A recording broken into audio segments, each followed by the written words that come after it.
Adventist World Radio. Lay feon'ny fanantenana.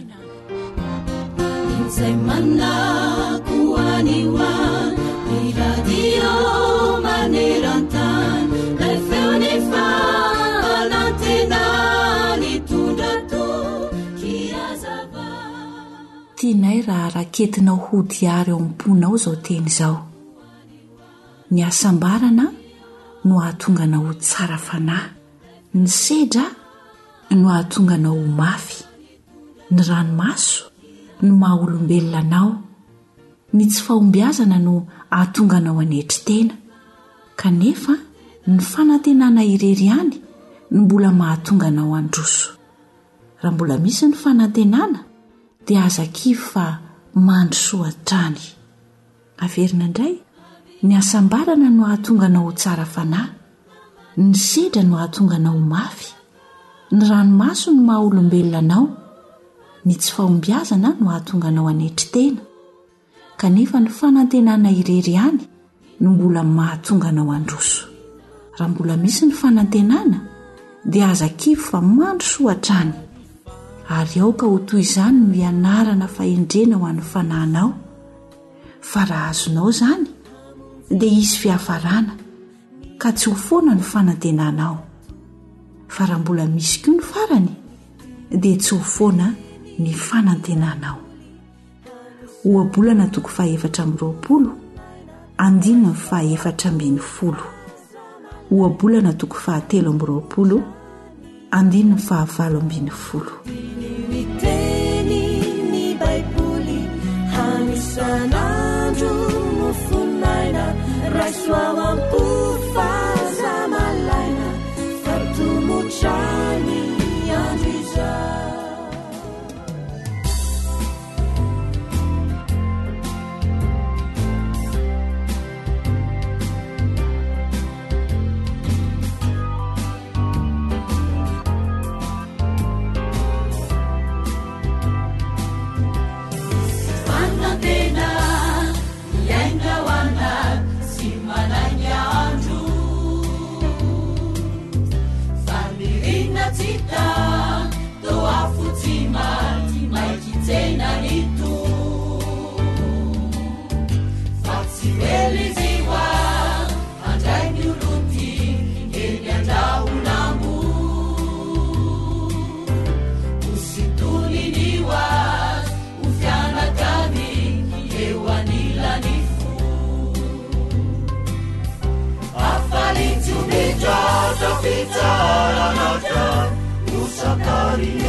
Antsa fiobina imeritsy atosika. Eu fitsapan afafinirat de alembanadi milukivi mazan fatolanivat si musarena fiti sufayemi tamu anuaninze emiadala numba sisanapi utut anuanae anumea zava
atolotry ny feo fanantenana ho anao tsara ho fantatra.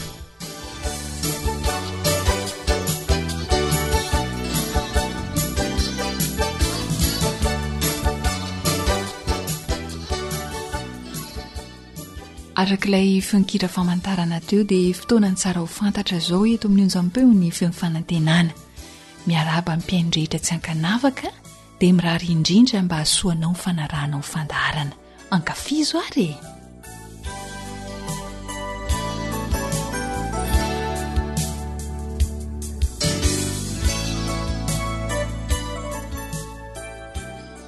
ankamantatra kely ty inona ary ny biby goavana indrindra eto an-tany eo efa samyny tanisa iresaka mahakasikasika na biby isany goavana indrindra eto an-tany tokoa ny fandaharantsika amin'ity anio ity andraso ane alefa ny feo mba ho fantatrao fantatrao ve le biby izy aloha tsy misy aty amintsika aty Madagasikara kanefa raha mijery fahita lavitra mahakasika ireny biby ireny ianao na koa mety hoe any anaty horonan-tsary mihetsika any dia ho fantatrao fa feo an'ny hipopotame na lalimena izany misy koa ny manonona azy hoe behemota. Ny hipopotame dia isan'ny biby goavana tokoa eran-tany misy ihany koa ny miantso azy hoe lalimena ho isika teo na ihany koa behemota. Ho antsika mety mbola tsy nahita dia andraso ane fariparitana amintsika ny abeny biby be vatana tokoa ny hipopotame izay miendrika barika be mety irefy hatrany amin'ny 4 metatra sasany any izy lavo zany ary ny lanjany dia 900 kilao na 2,900 kilao ka hatramin'ny 203 kilao na 3 taonina sy 200 kilao tena mavesatra tokoa zany tsy tsapantsika amin'izany ve fa tena biby goavana tokoa ny hipopotame. Mifanaraka amin'izay vatan'izay dia ngeza be ihany koa ny lohany hafa kely tokoa ny naharian'Andriamanitra ity biby ity satria ny masony ny orony ary ny sofiny dia eo atapony karandohany avokoa no ahitana azy. Izany rafitra izany dia mamela ity biby hipopotame ity ho afaka miaina tsara na dia any anaty rano maharitra dia maharitra ary mitovy amin'ny voay sy ny castor zany izy. Fantatra ihany koa fa manana vangy lava be ny hipopotame. Ny antony io dia ahafahany mandrirotra sy maka ny sakafony. Manahoana ihany koa ny vatan'ny hipopotame manana hoditra matevina dia matevina izy ka ilay sosina ivelany indrindra dia malamalama. Ny anton'izany hoditra matevina izany araka ny fandiniana dia miaro azy amin'ny taratra ultraviolet. Aiza no toerana honenan'ny hipopotame? Ny akabeazan'ny fotoanan'ny hipopotame dia any anaty rano.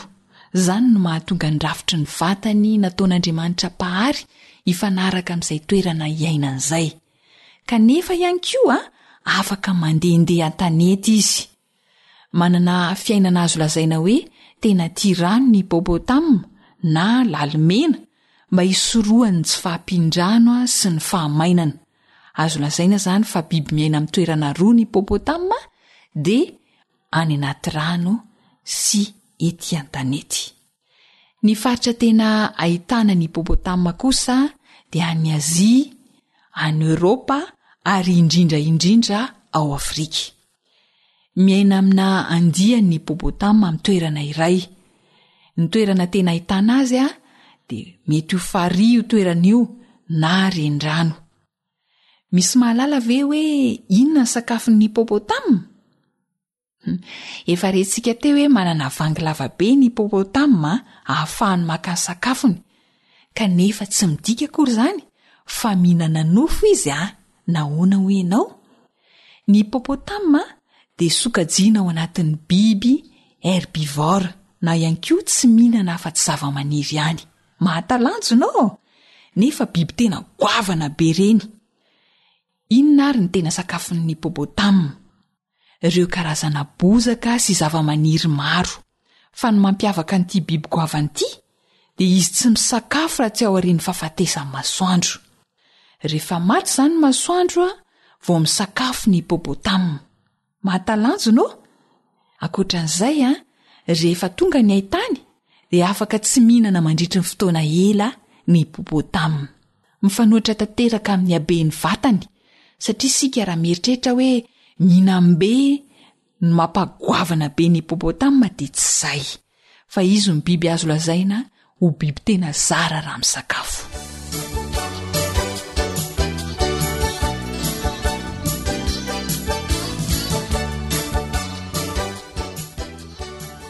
Andao ho fantaritsika indray ary ny fotoana fampitomboany ny hipopotama taranaka.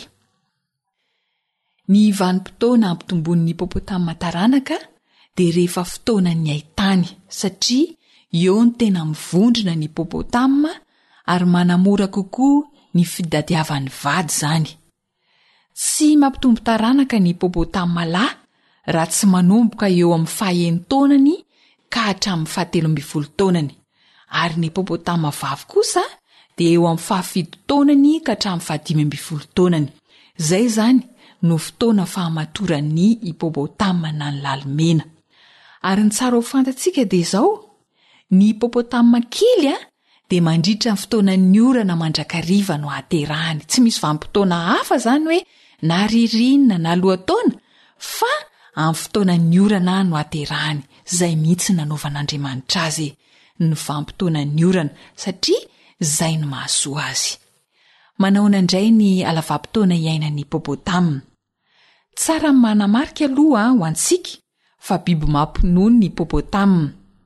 Biby tsy dia tia mampiasa vatana loatra izy, kanefa mety hahatratra hatrany amin'ny 30 ka hatramin'ny 40 taona no any ny fotoana velomany. Tsara ihany koa ny afantarantsika fa toy ny olombelona ihany izy ireny dia mamoaka feo. Mamoaka feo izy rehefa maneho fihetsem-po.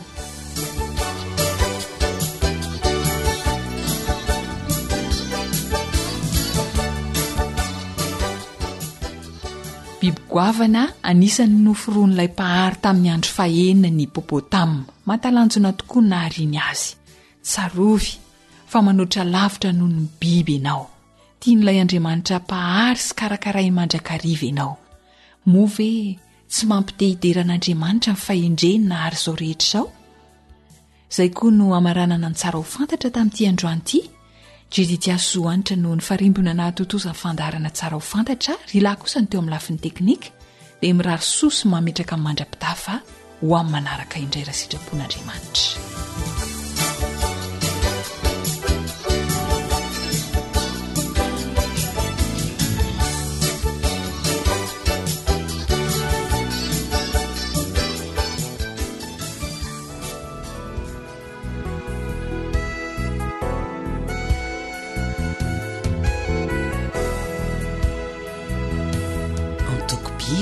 Iraky ny avo Anosy Be Ouest.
Raiso ny adresy ahafahanao mifandray aminay AWR awr malagasy@gmail.com. Wana namakui miantso anao ny tomponao any iriny ane ny andray anao oninao antany vaovao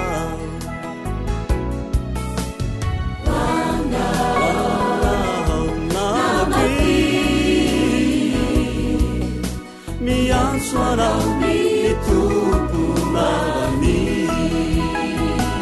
iriny ane ny andray anao oninao antany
ilay feo ny fanantenana.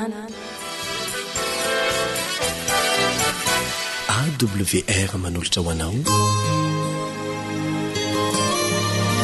feo ny fanantenana.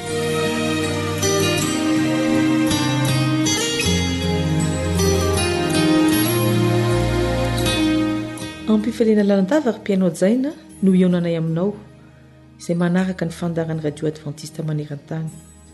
Maniry izahay mba handray fahasoavana ianao eo ampanarahana izany. Miaraka aminao eto anio Yolande Ratsiromanana sy Samy eo amin'ny vata fadraisam-peo.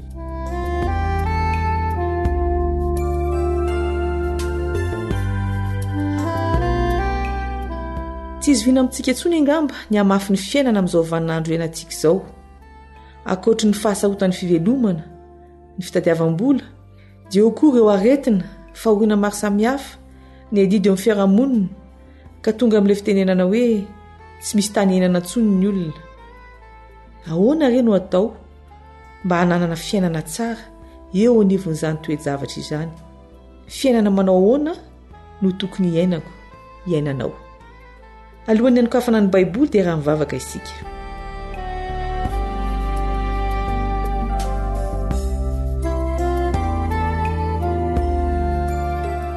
Irainay tsara indrindra ny an-danitro, miantso ianaranao izahay. Mangataka aminao izahay hanazava ny sainay, ka raha nokatra ny Baiboly izahay dia ho takatray ny tianao ambara. Amin'ny anaran'i Jesosy no angatana izany vavaka izany. Amen.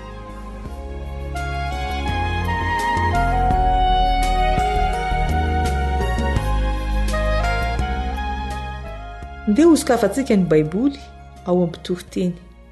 Mpitoroteny toko 5 ka ny 9:7 ka hatramin'ny 10. Mpitoroteny toko 5 ary ny 9:7 no vakiantsika. Izao ny fahoriana amin'izay rehetra atao aty ambanin'ny masoandro. Zavatra iray ihany no manjo ny olombelona rehetra, sady feno ratsy ny fon'ny zanak'olombelona, ka fahadalàna no ampony amin'ny andro iainany. Ary noho ny afaka izany dia ho any amin'ny maty izy. Raha mamaky ity andininy ity isika dia toa kivikivy ihany. Zavatra iray ihany no iafaran'ny olombelona, na manana izy, na mahantra, na lahy, na vavy, na endry na adala fahafatesana daholo no miandry izany olona rehetra izany.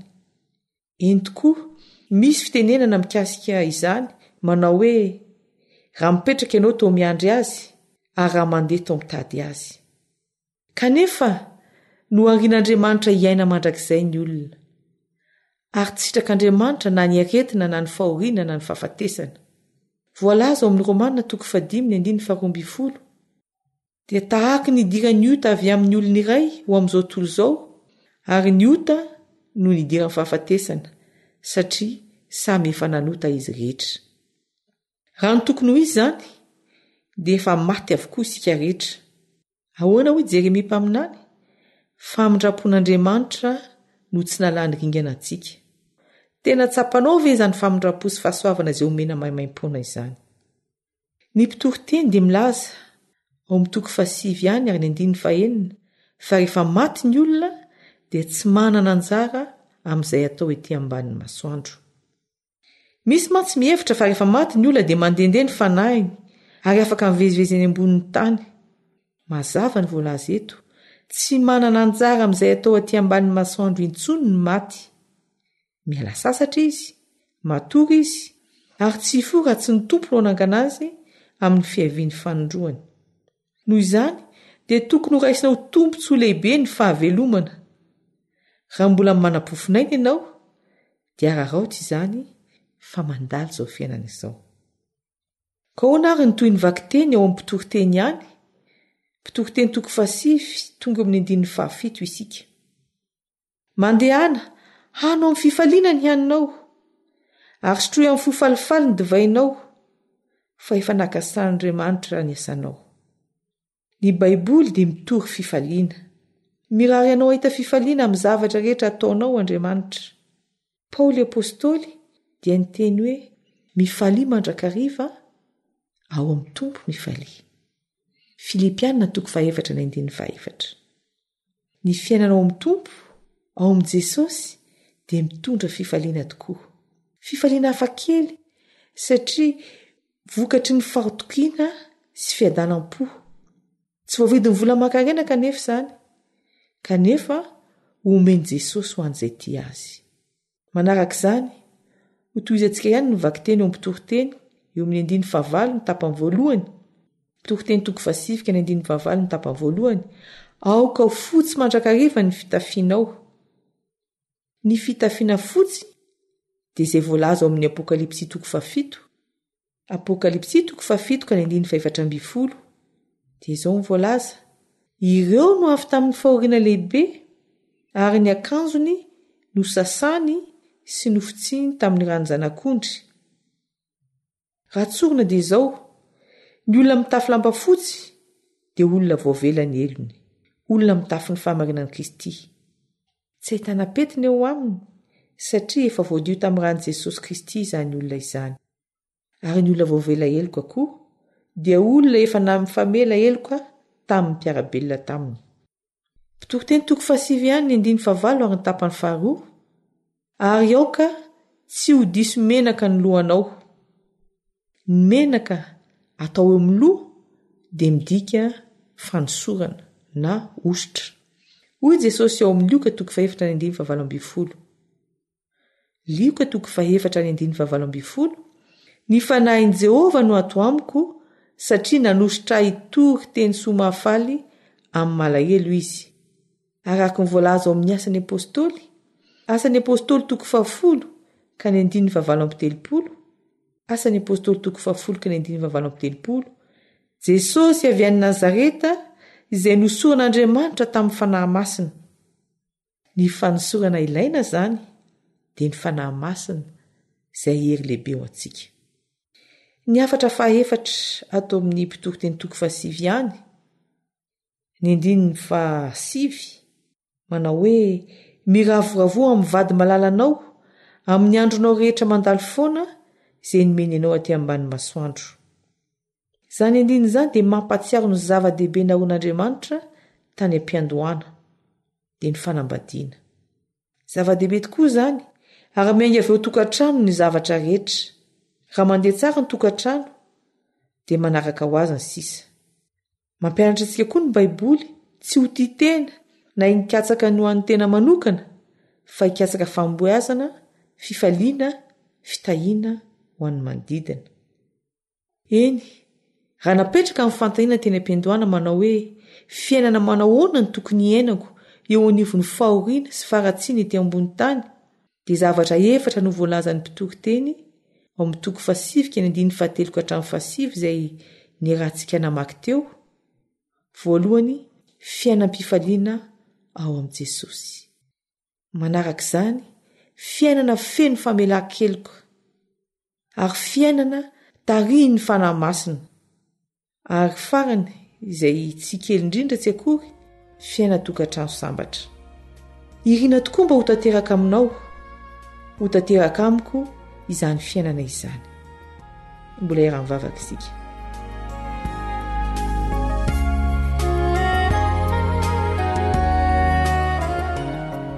Ray malalo, tianao ho fiainam-pifaliana ny fiainanay. Taio ny fiainanay mba ho tahaka ny itiavanao azy, tarihin'ny fanahy masina ary anjakan'ny fitiavana sy famelan-keloka. Noho ny amin'ny anaran'i Jesosy no angatahana izany. Amen.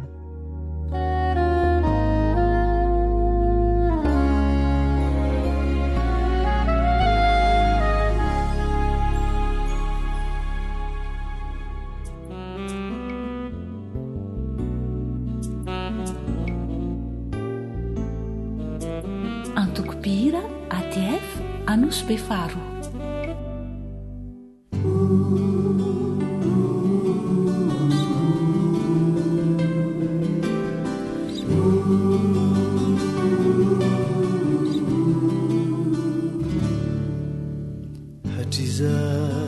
Hatriza ianao dia natsapafa totorovana miakotra saintosy talao ny aina tao anaty fahalovana. Hatriza ianao dia natsapafa totorovana miakotra saintosy niaina tao anaty fahalovana. Ankehitriny olom-baova efa lasa ny zavatra taloha. Ankehitriny tena hitanao ilay lovatsara tsimbaro. Ankehitriny olom-baova efa lasa ny zavatra taloha. Ankehitriny tena hitanao ilay lovatsara tsimbaro. Akoatra ny fiainoana amin'ny alalan'ny podcast dia azonao atao ny miaino ny fandaran'ny AWR sampana teny malagasy amin'ny alalan'ny Facebook isanandro amin'ity pejy ity AWR feon'ny fanantenana.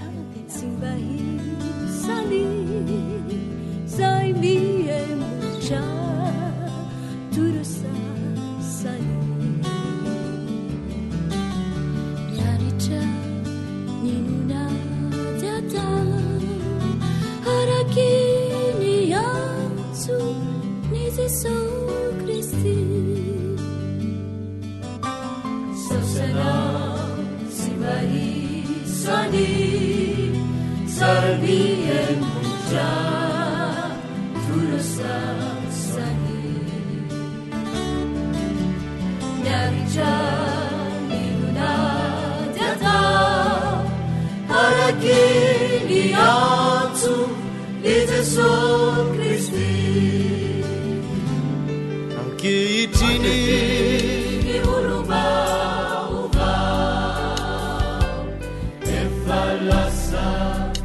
zavatra ankehitriny tena hitanao ilay lova tsara tsy mbaro ankehitriny olo maova efa lasa ny zavatra taloha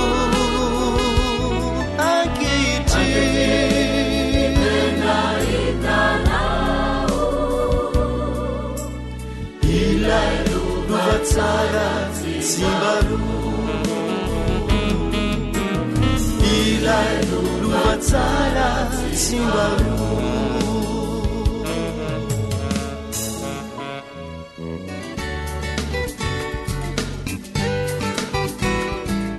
fianakaviana fon'ny fiarahamonina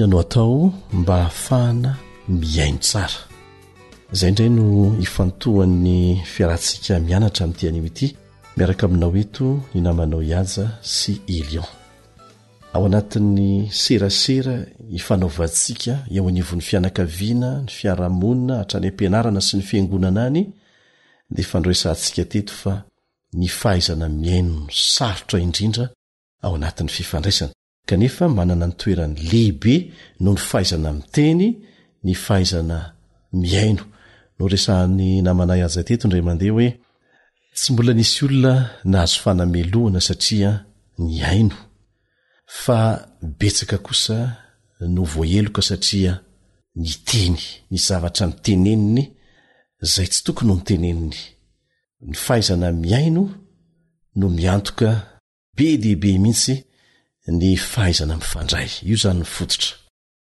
mbola ao anatin'ilay hoe fampiasana tsara ny sofina hahay miaino isika amin'izao fotoan'izao anatin'ny fiarahantsika mianatra miresadresaka eto mikasika ny fifandraisana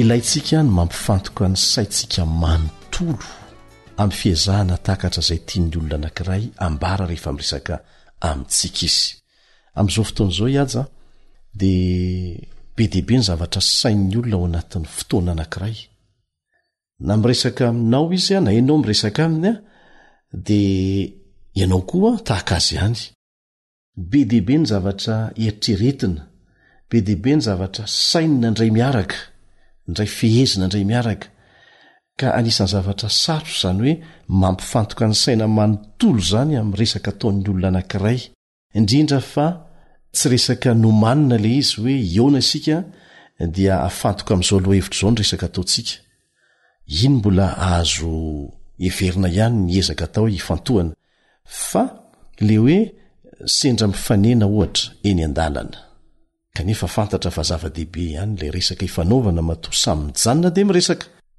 fa na dia ao anatin'ny fotoana ivoriana ifanarahana iresahana loha hevitra anankiray na mikasika zavatra anankiray azany dia mbola betsaka ny zavatra ao amin'ny sain'ny olona anankiray rehefa miresaka izy ka ny ezaka atao zany eto dia ny hoe mifantoka tanteraka ny saina manontolo mihitsy tsy mieritreritra zavatra hafa na inona rehefa miresaka rehefa miaino olona anankiray miteny aminao misy fanontaniana vitsivitsy izay azontsika petraka amin'ny tenantsika mba hanampy antsika ahatakatra amin'ny fahafenony ny hevitry ny teny izay inontsika rehefa miresaka amintsika ny olona anankiray efa ndresantsika teto aloha hoe mila mijery tsara ny endriny sika amin'ny teny vahiny le hoe expression faciale misy fihetsiky ny endriny eo ny fijeriny maso ny fikentro ny tarehany fisikiny vavany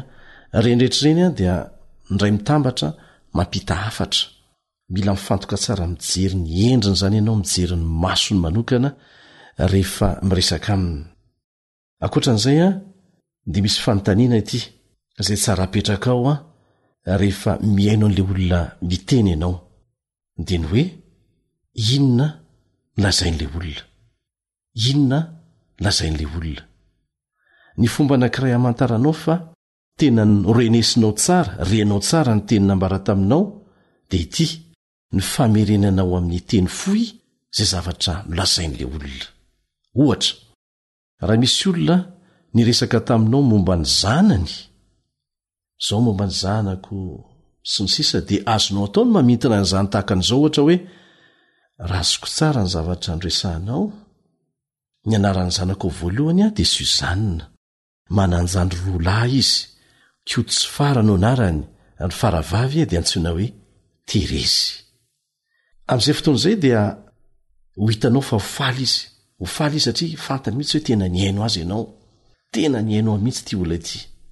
Zany famerenana ny hevi-dehibe nolazain'le olona zany a rehefa miresaka aminao izy a, dia anome antoka azy fa tena niaino ny teny nolazainy ianao, farafakeliny ny teny nolazainy. Raha misy diso ny fandrenesanao azy a, de ho afaka anitsy anao le olona zay mifampiresaka aminao, satria zava-dehibe ny fandrenesana marina ny teny eo amin'ny fahazona ny tiana ambara.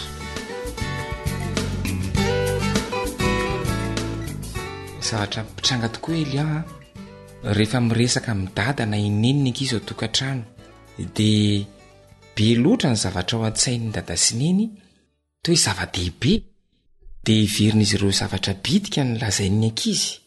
Amin'ny ankizy anefa ny dikan'iny de izy mihitsy ny tsirarahina, fa tsy hoe ny teniny ny tsirarahina, ary mandratra ny fon'ny ankizy zany. Fony teny ihany zay nakatotsika izay.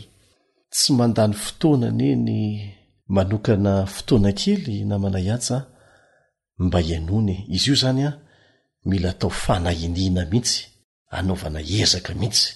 Rehefa manatona anao zanakao iresaka de mijanona kely mihitsy, sady manao zavatra no miresaka, mianatra mifantoka miaino azy fotsiny. Atao fantany fa zava-dehibe aminao ny miaino azy. De takan'izany koa ampivady, na iza na iza mifanena aminao de tokony hizatra ianao hoe, na ianao miteny hoe anokana fotoantsika iresahana fa tsy afaka miresaka zao, na afantoko manontolo amin'ny fiainona azy ny sainao, ny masonao, ny tenanao mihitsy, atao hitany, atao tsapany, fa tena linany amin'ny zavatra tiano resahana ianao. Vonina ny karakara azy ianao, ary voalohany amin'izany ny zanakao. Misy tatsambo anankiray nanazavazavatra tahaka an'izao. Any anatin'ireny sambo ireny de tena zava-dehibe ny teny tsirairay lazain'ny lehibe izay manome baiko. Rehefa miteny ny lehibe hoe ahodina miankavia, de tsy maintsy mamerina zay teniny zay aloha ilay nandray ny baiko hoe hoy ianao teo sefo hoe ahodina miankavia. Azo antoka tsara zany amin'izay fa tafita ilay hafatra. Raha ohatra indray manome baiko ilay lehibe manao hoe ajanona ny milina, de mamerina ilay nandray baiko manao hoe ajanona ny milina sefo, izay vo azo antoka fa tafita ny hafatra. Ny antony mety hitera-doza ny hafatra tsy tafita tsara eny anaty sambo. Hoarina matetika amin'ny sambo eny ambony ranomasina ny tokantranontsika ny fiainantsika. Tokony ho zava-dehibe tahaka an'izany ihany koa ny fahaizantsika miaino, ny fahazahoantsika antoka fa tafita aty amintsika izay nilazaina tamintsika. Ary ilay olona resantsika ihany koa de mila mahazo antoka tsara fa voaraintsika ny hafatra nampitainy. Zava-dehibe zay namana ihaja ny fantaliana faharoa izay tokony hapetraka ao amin'ny tenanao rehefa miaino le olona anankiray miresaka aminao ianao zany de ny hoe inona no azoko tsoahina, inona zavatra azoko raisina avy amin'ny fomba nanambarany ny teny zay nolazainy. Efa andresantsika teto ny hoe ny 800 ny miantoka ny fampitana ny hafatra amin'ny olona anankiray rehefa miresaka aminy ianao dia ny fomba ampitanao azy eo amin'ny fihetsika, ny fijery, ny fiteny fa tsy ny teny ambaranao. Tahaka an'izany koa rehefa miaino olona anankiray ianao dia ny 80% ny miantoka ny fahafahanao mahafantatra tsara ny tiany ambara dia ny fijerinao ny fihetsiny, ny fahitanao ny endriny rehefa mampita ilay afatra ampitaina aminao. Ka izay zavatra izay zany dia anisan'ny zava-dehibe rehefa miaino olona anankiray miresaka aminao ianao. Indraindray dia misy fahasamihafana mihitsy eo amin'ny fomba ny tenenana ny teny anankiray sy ny teny voambara. Afaka miteny ny olona anankiray hoe sambatra aho, kanefa amin'ny fomba tena malaheloelo ny lazany an'izany. Dia milaza ve ianao fa tena sambatra tokoa izy? Ho takatra ao avy amin'izany fa ny mifanohitra tanteraka amin'izany aza ny tiany ambara. Amin'ny ankapobeny dia tokony fandrindra tsara mantsy ny teny ambaran'ny olona sy ny fomba nambarany azy. Saingy rehefa ohatrany misy fifanoherana eo amin'ny teny ambarany sy ny fihetsiny rehefa manambara azy dia tokony ho takarinao izay tena tiany ambara. Indraindray koa namana iaja dia misy olona milaza nkolaka ny hevitra tiany ambara. Tsy mivantana izany. Ohatra, ny olona anankiray eo am-bavahoana ny fahafatesana dia mety hiteny hoe rehefa tonga ny fotoana, fa tsy hoe rehefa ho faty aho. Ary ny malagasy matetika manana an'izay teny ankolaka maneho ny tena tiany ambara izay. Amin'ny fatra sasatsasa indrindrandrindra eto Madagasikara. Ary raha mandinika tsara isika dia tsy mitovy aza ny fomba hoentina maneho zavatra anankiray amin'izay fomba ankolaka izay amin'ny faritra samihafa. Ny tokony ho vonina trano zany sika anakatra ny zavatra tsapan'ny hafa ampanajana rehefa miaino azy ary atakatra ny tiany ambara. Misy ilay fomba fiteny amin'ny teny vahiny manao hoe message caché, afatra miafina ao anaty afatra. Matetika misy an'izay foana ny olona rehefa miresaka, indrindra raha olona mbola tsy tena mifankazatra aminao izy, dia amin'ny alalan'ireny no fomba anehoany azy. Teny hafa mihitsy no ampiasainy kanefa midika mifono afatra ao anatin'izay teny izay izay mila fantarinao. Tena zava-dehibe zany ny atakaranao mazava ny tian'ilay olona ambara. Ny atao dia izao, rehefa takatrao ilay izy na azy atakaranao azy dia fitiano amin'ny teny fohy ny fahazonao ilay hevitra nambarany. Na nataony ankolaka izany na mivantana, fitiano amin'ny teny fohy ilay izy amin'ny fampiasanao teny mahitsy tsy miolakolaka kanefa tsy mandratra arak'izay fahazonao azy. Dia avy eo izy afaka manitsy hoe tsy izany ny tiako ambara, na hiteny koa izy hoe ateny izay mihitsy ny tiako ambara.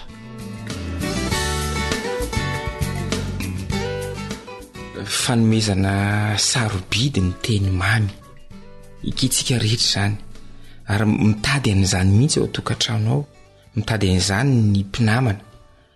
Kanefa aoka tsy adintsika fa ny fifantohantsika amin'izay lazain'ireo olona akaiky antsika, ny zanaka na vady na namana, dia mbola fanomezana lehibe kokoa. Miaina anatina tontolo izay androitana ny fifantohantsika isika rehetra. Ka raha manao safidy isika manolotra ny fifantohantsika ho an'ny hafa, dia tena fanomezana lehibe zany ary fanasitranana ny fo maratra marobe. Zava-dehibe mihitsy izay fiheverana ny hafa izay amin'ny alalan'ny fiainoana sy ny fahatakarana sy zavatra tena tiany ambara izay. Indraindray izany moa tsika tsy miezaka mantatra izay tiany ambara, fa mandinika fotsiny maminany hoe zao izay ny tiany lazaina, kanefa tsy mba miresaka amin'ny akory hoe izay marina ve le tiana ho lazaina, fa dia eritreretina mangina any le izy dia indraindray efa miampita any amin'ny olo-kafa mihitsy aza, kanefa tsy mifanaraka amin'izay zavatra tena tiany le olona ho lazaina akory ny fahazonao azy, dia manimba fifandraisana le izy. Ny fahavononana anakatra izay zavatra tsapan'ny hafa sy ny fiezahana mantatra izay tena tiany ho lazaina izay, fa tsy izay heverinao fa tiany ho lazaina, dia zava-dehibe eo amin'ny fifandraisana ary mila fihezina tsara izay mba tsy hiteraka olana.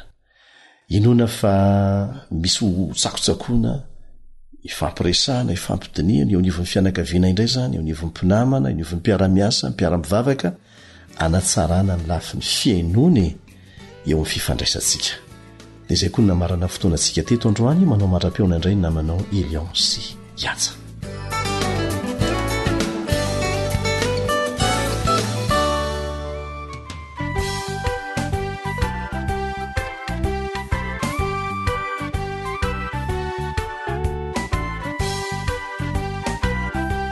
Antokobihira zanakasisy morondava misingisiny andao mirenge favelo Jesosy behatea ny voany fasatsinda hatao tsika miala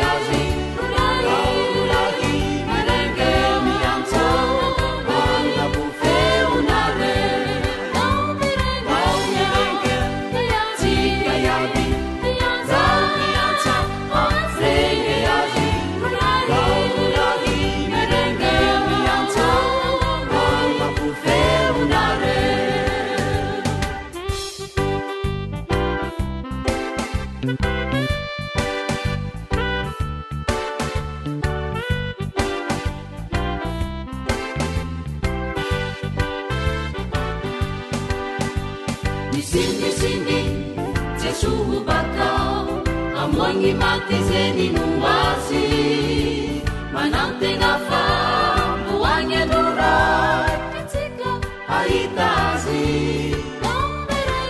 mirenge tsika iaby miantsa zenge azy lahy mirenge miantsa feonare mirenge tsika iaby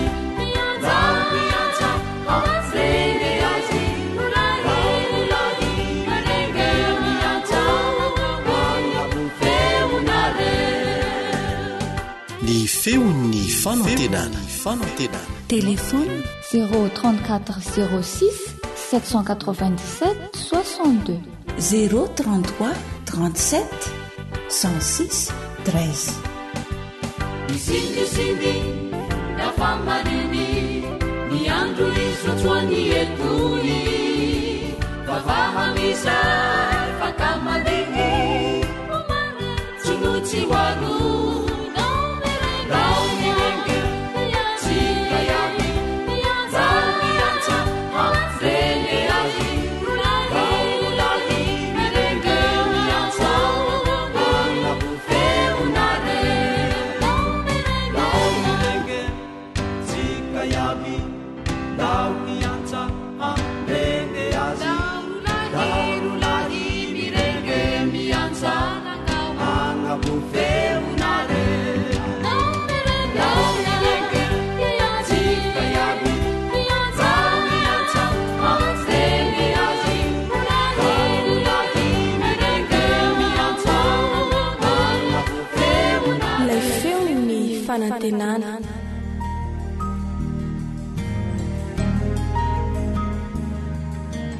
faniteninao no fahamarinana.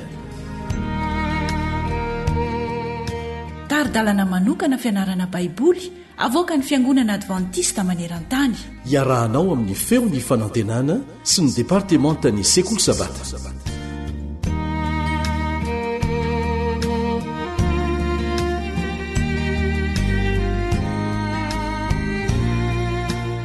misaotra ny raintsika ny an-danitra isika noho ny tombon'andro mbola omeny aza hotsika mandalina ny teniny ho farana antsika an'io ny amin'ireo lesona hafa avy amin'ilay mpampianatra lehibe.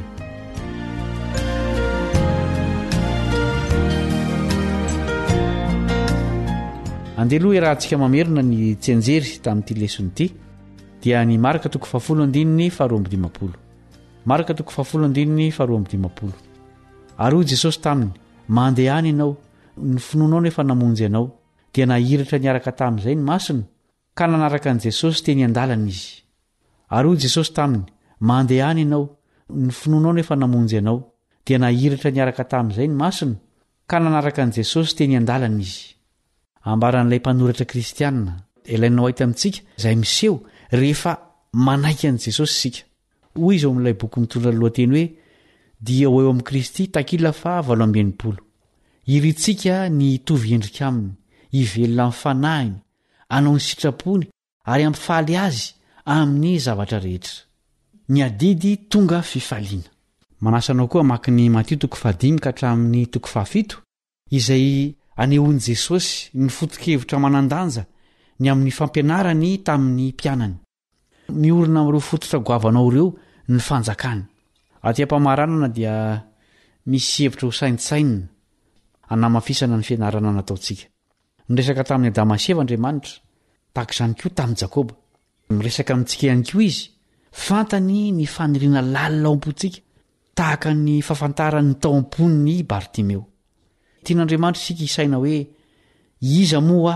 ary andeha ho aiza izany no fomba fampianaran'ilay mpampianatra lehibe izay tokony alaintsika tahaka mila foazina ny sain'ny ankizina ny olona beazina mba hamantatra ny tenany ary hitady fiainana tsaratsara kokoa aiza moa ianao hoy ny fanontanian'Andriamanitra tamin'ny Adama mbola mipetraka amintsika koa io fanontaniana io ny zavatra tsara amin'izy io dia izao azo atao ny mamantatra ny toerana misy ny tena tsy vato aman-kazo sika fa manana saina mahay mamantatra ny zavatra faharoa dia izao mahalinan'Andriamanitra ny toerana misy atsika ary io fanontaniana io dia antsony amintsika hiverina eo amin'ny toerana mendrika atsika dia ao an-tranony ray vao nahiratra Bartimeo dia nanaraka an'i Jesosy teny an-dalana ho an'i Jerosalema nandreny fahendren'i Jesosy isan'andro teny an-dalana izy azo antoka fa feno fifaliana ny fiainan'ity jamba nahiratra ity ahoana ny amin'ny fahajambantsika ra-panahy noho ny fahotana efa nangatahana hosotrahan'i Jesosy ve sasanatriy ve mbola ankamamitsika ny mitoetra ao anatin'ny aizina anio faranantsika mivavaka ny fiarantsika mianatra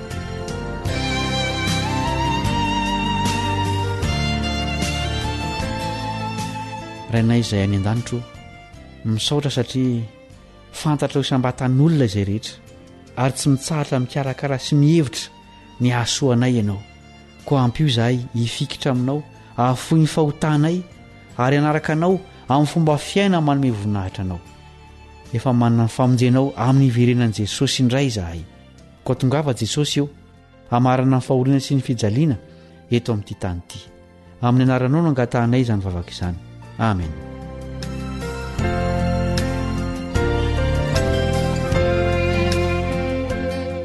misaotra noho ny fiarahanao nianatra taminay an'iny lesona iny mametraka ny mandram-pioana ho amin'ny fiarah-mianatra lesona hafa indray ny namanao kalebandretsikivy veloma tompoko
voka tamin'ny vatanao aneo ny fitiavanao ampaitawayani lairanana vutanaha sireudiaka voka tamin'ny vatanao aneo ny fitiavanao maniry simagetaet anao raewanillanao numitoetry usambatrao fayanao tompo nuandikyu fayanao tompo nusukichu maniry silmagetae anao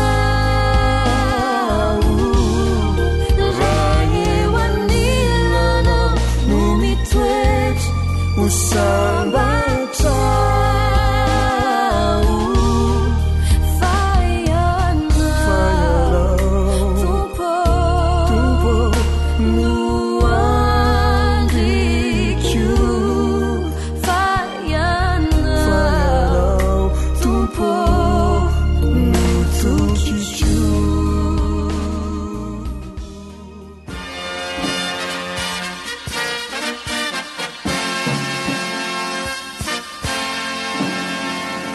Adventist World Radio, The Voice of Hope. Tapitra treto ny fiarahanao tamin'ny radio feon'ny fanantenana na ny AWR. Azonao atao ny mamerina miaino na maka mahimaimpona ny fandaharana narahanao teo amin'ny fotoana rehetra ilanao azy. Raisoaryn'ny adresy ahafahanao manao izany. www.awr.org. Mandrapitafa indray ary.